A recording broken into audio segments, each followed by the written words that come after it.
లాంటి దేశాలలో క్రిస్టియన్ చర్చ్లని గుళ్ళు చేస్తున్నారు. అంటే నేను అనేది ఏంటంటే మీరు చర్చిలను గుళ్ళు చేయమని కాదు, గుళ్ళని చర్చ చేయకపోతే చాలు, హిందువులను అవమానించకపోతే చాలు.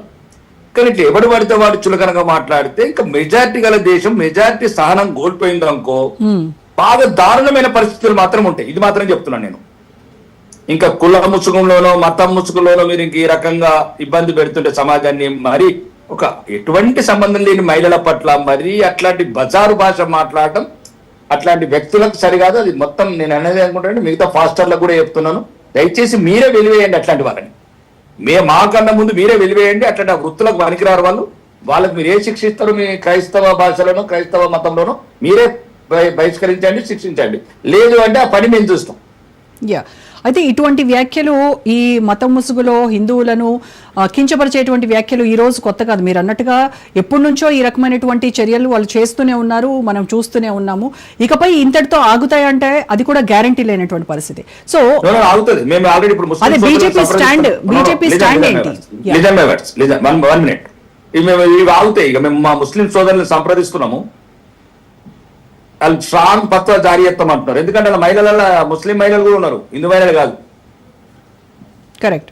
మా మహిళలు అంటే హిందూ మహిళలు కాదు, వాళ్ళు అంతా ఏమంటారు అపవిత్రమైన ఆత్మలు అంటున్నారు కదా అందరినీ. కాబట్టి వాళ్ళు కూడా సీరియస్ ఉన్నారు.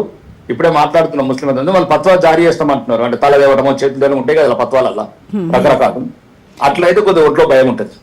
ఎస్, రాకేష్ రెడ్డి గారు మీరు కరెక్ట్ పాయింట్ చెప్పారు. వాళ్ళు కూడా ఎంత బుకాయిస్తున్నారు అనంటే చేయాల్సినటువంటి చేతలన్నీ చేసి అనాల్సినటువంటి మాటలన్నీ అనేసి మా శాలెం రాజు మాట్లాడినటువంటి వాటిల్లో ఆ వాక్యాల్లో మీరు కనుక శ్రద్ధగా పరిశీలిస్తే ఎక్కడా కూడా హిందూ మహిళలు అని ఆయన వేరు చేసి మాట్లాడలేదు. క్రైస్తవ మహిళలు మాత్రమే పరిశుద్ధాత్మలు, వాళ్ళు పూలు పెట్టుకోరు.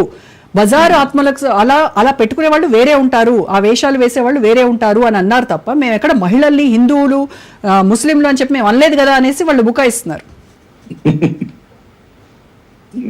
వాళ్ళు రాజకీయాలకు వస్తే బాగుంటుంది. మత ప్రచారానికి బదులు రాజకీయాలకు వస్తే మాటలు మార్చవచ్చు రాజకీయ నాయకులు. అదే అది మతం అన్నప్పుడు కొద్దిగా పవిత్రత ఇప్పటికే చాలా రకాలుగా పవిత్రత పోతున్నది. చాలా రకాల చర్చలలో రకరకాల సమస్యలు ఇవన్నీ.